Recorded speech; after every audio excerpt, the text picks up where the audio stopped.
Hello and good evening. This is WION Wallet and I'm Sumit Chaturvedi. Let's go straight to our top headlines.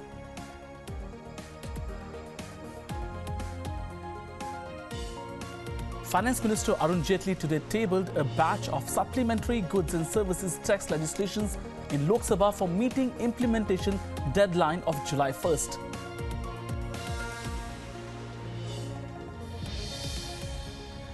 India becomes the third largest aviation market in terms of domestic passenger traffic, beating Japan. Skymet Weather, a private sector weather forecaster, says it expects India's monsoons for 2017 to be below normal.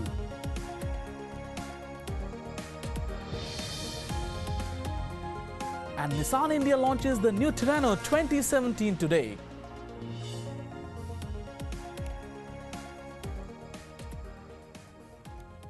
Now straight to our top story, where Finance Minister Arun Jaitley today tabled a batch of supplementary goods and services tax or GST legislations in Lok Sabha.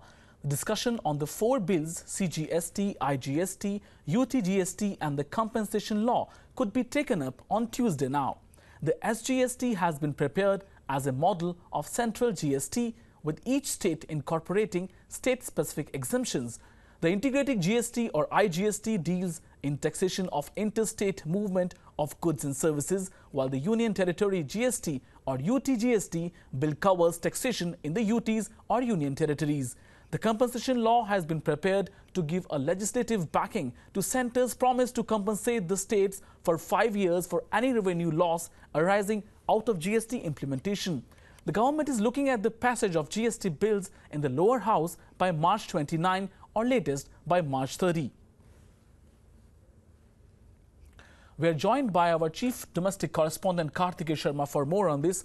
Karthikeya, very good evening to you. This means that stage is all set now for this revolutionary taxation reform. Well, yes, and I think that by tomorrow, day after tomorrow evening, the GST will become a reality and India will become a fully integrated market from July 1. It has great economic potential, but I think that the monetization which the Bharatiya Janata Party will do of GST politically will also have great political repercussions. For GST to realize its effects, it generally takes more than 6 to 8 months. But the fact that the government has been able to do it 2 years before its term ends will be a great feat for them. And secondly, they will also be able to feel the benefit of GST politically, Sumit. So they're looking at the kind of total support government has currently in Parliament. Do you think later on also now it's going to be a cakewalk for the government from here on to take the GST bill through? Well, I think GST is a money bill, so I don't think there's any problem for the government. The GST, even if it goes to Rajya Sabha and if they don't do anything about it, within 14 days GST will be through. So GST as a money bill sees the light of the day. There is no problem. But what is important is that the government has been able to manage it, and UP has silenced the political criticism of GST. The sort of mandate which Bharatiya Janata Party has got in UP will allow them to do some policy reforms for next 2 years. That's what UP has done for them. And that's the reason why you don't have much criticism of GST left in the parliament, and I think that's the reason why they want to go ahead and very comfortably implement it. Well, Karthikeya, because you you are an expert on political matters, can you help us understand how the passage of GST bill will be kind of one achievement to talk about when the government goes for polls? Well, the next elections come in the 2 years from now, so it will be counted as a big achievement of the current NDA government for sure. You see, what's happening is that the GST will be marketed for India as a one unified market.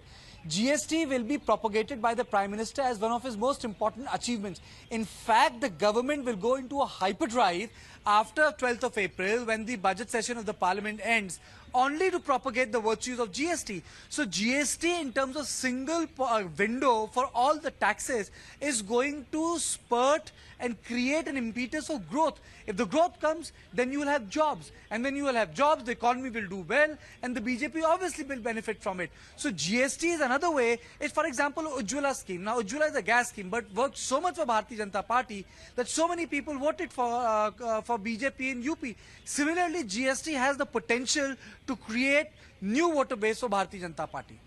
Well, thank you so much, Karthikeya, for bringing all these details to us. So with this, GST is becoming more closer to reality, is getting more closer to reality. Well, remember, this is biggest taxation reform since independence, and it will make the overall India into one market, bring down red tapeism, and some things, while they will become expensive, other things will become cheaper, but overall it's going to benefit Indian economy. Overall GDP is expected to go up by 2% after GST is implemented. Now moving on, SkyMet Weather, a private sector weather forecaster, says it expects India's monsoon for 2017 to be below normal.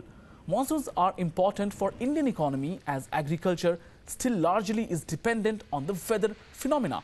According to SkyMet Weather, monsoon 2017 is likely to remain below normal at 95% with an error margin of plus or minus 5% of the long period average of 887 mm for the 4-month period from June to September.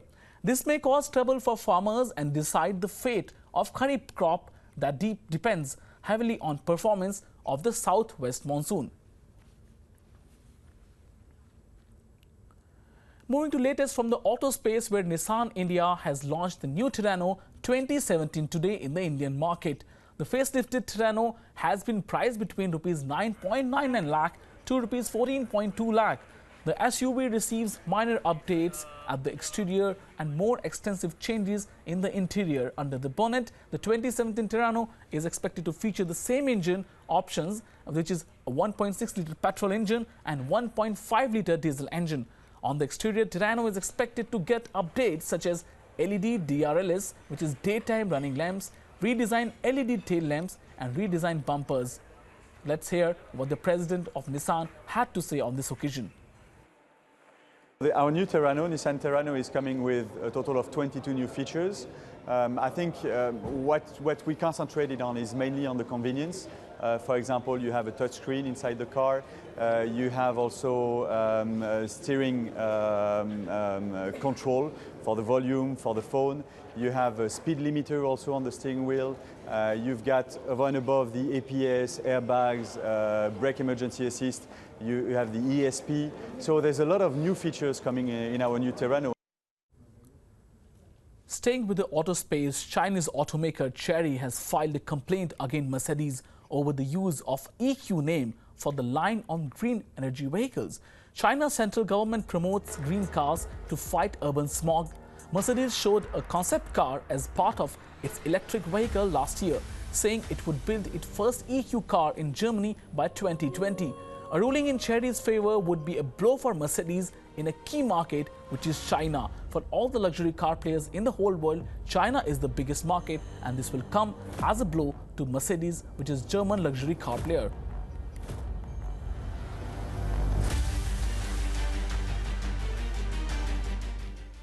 Now, Tesla Inc. is ready to start taking deposits for its stunning solar roof tiles. The company will begin taking orders next month. Tesla has not disclosed detailed pricing on the tiles, but that would presumably become clear when people start putting down deposits.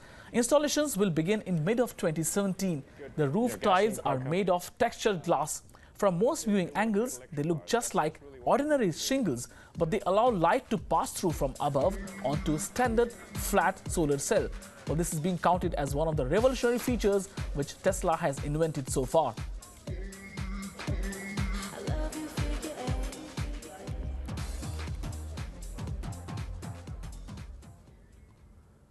Japanese auto player Kawasaki and Indian automaker Bajaj have decided to end their sales tie-up. Japanese automobile major Kawasaki and Bajaj Auto have decided to end their 8-year-old alliance for sales and services. Bajaj Auto said this would allow it to focus on its superbike brand built in association with Austrian company KTM. The alliance will end on April 1st. However, Bajaj and Kawasaki will continue with their relationship in the rest of the world as well.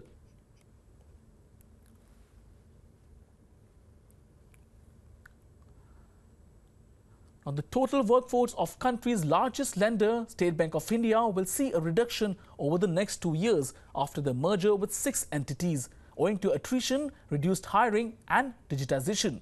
Manpower will go down with the period of time, around 10% reduction in 2 years. The Republic lender SBI, or State Bank of India, currently has around 207,000 workforce, and the merger of 6 entities from April 1st will add approximately 70,000 employees. SBI has already offered voluntary retirement scheme or VRS and said there would be natural attritions. Every year, SBJ will not replace head by head. Manpower will also reduce as a result of digital initiatives.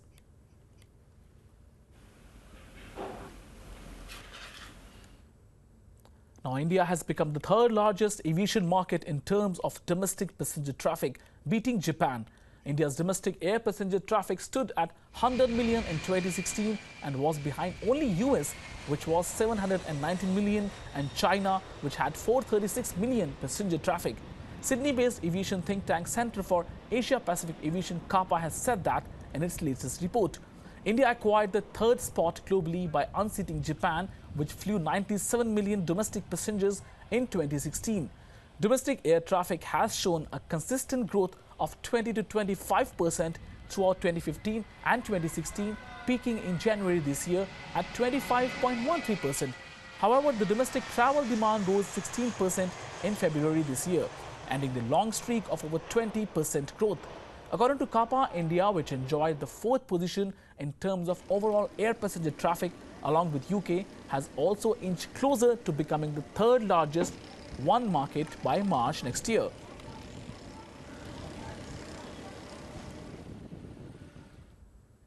Now, iPhone maker Apple has won the case against its design patent in China. A Chinese court has ruled in favor of Apple in design patent disputes between California-based company and a domestic phone maker, overturning a ban on selling iPhone 6 and iPhone 6 Plus phones in China. Last May, a Beijing patent regulator ordered Apple's Chinese subsidiary and local retailer Zoom Flight to stop selling the iPhones after Shenzhen Bailey Marketing Services, a company, lodged a complaint claiming that the patent for the design of its mobile phone 100C was being infringed by the iPhone sales. That's why the patent was war on between Apple and this Chinese company.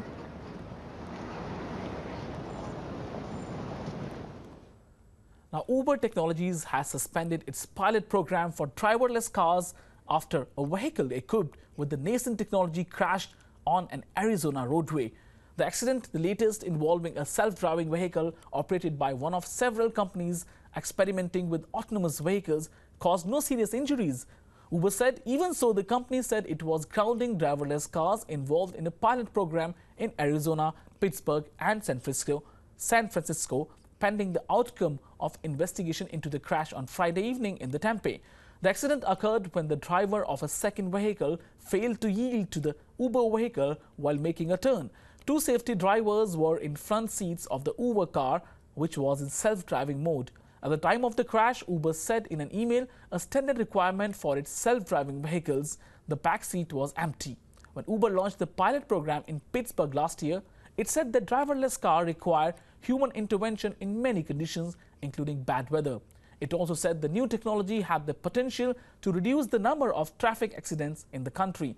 The accident is not the first time a self-driving car has been involved in a collision. A driver of Tesla Motors Model S car operating on autopilot mode was killed in a collision with a truck in Williston, Florida in 2016 as well.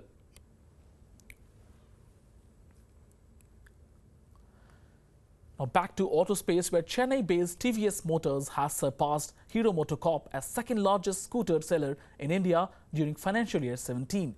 According to latest report, TVS sold 7.43 lakh units during April-February this fiscal as against 7.07 lakh units in the year-ago period, with growth of 5.07%. Earlier at second position, Hero MotoCorp sold 7.19 lakh units of scooters during the period as compared to 7.31 lakh units a year ago, down by 1.64%. The number one scooter seller in India during the period remained Honda Motorcycle and Scooters India or HMSI, with a total sales of 29.34 lakh units against 25.44 units in the year-ago period, with a growth of 15.32% registered by HMSI. Car manufacturer Ford India plans to increase prices of vehicles across its model range by up to 2% from April. The company sells a range of vehicles in the country, including Ford Higo hatchback to iconic Mustang sedan. Ford India said in a statement that owing to input cost, Ford cars will see an increase of 1.1 to 2% from April as far as prices of the cars are concerned.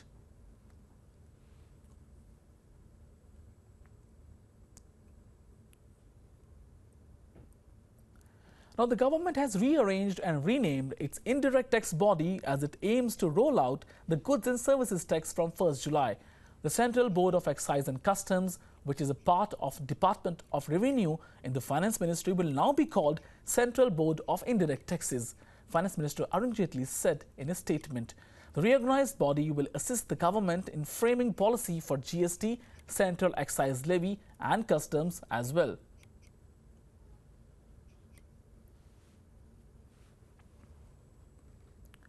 Well, with this is the time for a short break on Beyond Wallet. After the break, we will continue with our coverage of markets, both India and global. Stay tuned to WION.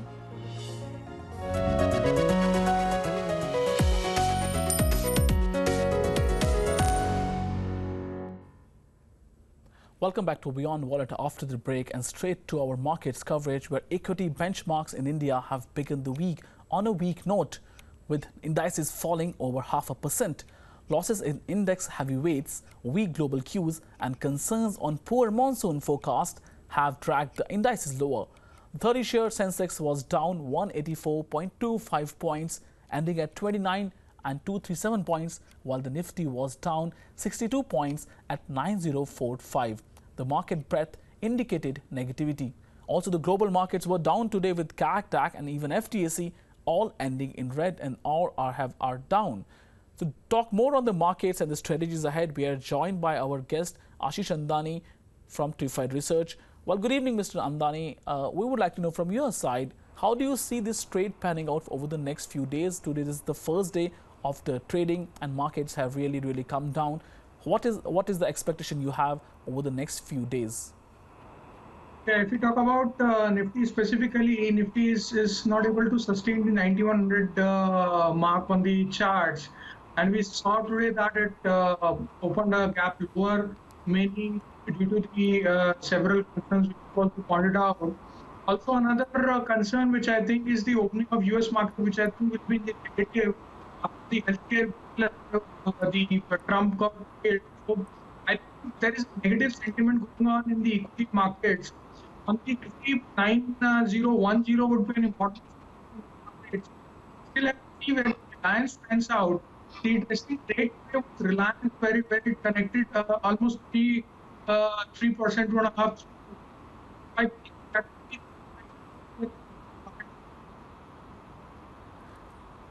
Mr. Andani, how do you see overall global markets? They are all down today, all are in red. Is it because of the dollar, the weak dollar pressure, or is there any other reason behind this? Yeah, if you see the dollar index, it is below the 99 psychological mark, and if you believe the analysts, it has entered in the correction phase. I think the global markets would be in a profit booking mode. Let's see how the Dow opens up. At least the Dow futures and S&P futures are telling it will be Dow will be in a 3-digit red mark. So I still think that the bearish grip has started pulling in on all the equity markets, whether it be US or Europe market. So yes, it will be a bearish opening for the US market tonight. And today we saw GST dream coming closer to reality. Today, FM tabled 4 bills in Lok Sabha. It's becoming closer to reality. Has the market already factored in that thing, or you think that there is some upside to the markets that will come once GST becomes a reality? What do you think on that aspect? So there are 2-3 factors. One, I think GST is a very long known story, so it is almost factored in. Still has to be seen especially post for GST. GST is more or less factored in story. But the fact which will be seen is the demonetization. But the fact that demonetization was a December thing. That demonetization takes some time to taper, so the results come, mid-April or fine, Mr. Andani, I think there is some problem with your connection. We will come back to you. While as we speak, Now, overall market, India in India have closed in red. Sensex, Nifty both down. We talk about the global market. The CAC, the DAX and FTSE, they all are in red. The DAX of Germany is down by 66 points, while the FTSE of UK is also down by 48 points. The Sensex today lost around 184 points, while Nifty lost 62 points. The markets are going up and down over the last few weeks, especially after the election results were announced. They are going up and the other day they come down. So a lot of volatility in the market. This is good time for people who want to enter the market at lower levels. They can enter the market, while at higher level they can adopt some strategies. That's what we are going to ask again from our guest who is back online with us. Mr. Andani, we would like to know from your side, what should an investor do in these markets? One day the market goes up, the second day it comes down drastically. What should an investor do in such kinds of markets? Well, if you talk about investing, there is a pocket which is looking very attractive, which is the PSU banks. And there is a very valid reason behind that. If you see that the finance minister has announced that in maybe a fortnight or so, they'll be coming out with a very vital, very strong, very rigid kind of policy where the PSU banks can take their interest. You see today's trade, Bank of Baroda, FPI, Bank of India, these are the stocks which were on the gaining side despite point. Someone wants to invest, it's a contracting bad, the stocks are not valued. Go for PSU banks is a very out here. Yeah, absolutely. Well, thanks, Mr. Andani. Thanks for sharing your thoughts with us and talking to us about the markets, how they are going to pan out in the coming few weeks as well. Now, moving on, and 2 months ago, the Union Cabinet gave a green nod to the listing of 5 general insurance companies, and now the Department of Investment and Public Asset Management of Government of India has set the ball rolling for listing of GIC, or General Insurance Corporation. Well, this GIC is likely to be the first PSU insurer to tap the capital market, as the Finance Ministry has started gathering information of merchant bankers to manage its IPO. The government holds 100% stake in GIC RE, which provides reinsurance support to 54 general and life insurance companies, both public and private, in the Indian market. So another company which is going to be put on the block by the government to raise the capital from the markets. Well, that's all we have for our viewers today. For more news and updates, stay tuned to WION, and thanks for watching us.